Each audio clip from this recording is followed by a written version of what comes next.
There was nothing wrong with the tyres on our long-term Isuzu MUX if you were only planning on dropping the kids off to school.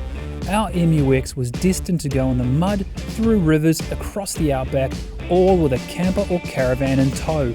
So we needed more grip in the rough, a higher load rating, and importantly, better resistance to punches and sidewall cuts. The call out went to Bridgestone for their popular and proven Jeweler all-terrain 697. The Jewelers have big tread blocks with tough sidewall biters, great in slippery conditions or climbing out of muddy ruts.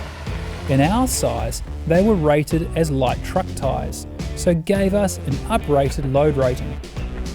There is a compromise though, with the more aggressive tread and heavy duty build adding noise and taking away some comfort. But for any serious tourer looking to get off the blacktop, all-terrains like the 697 are a must.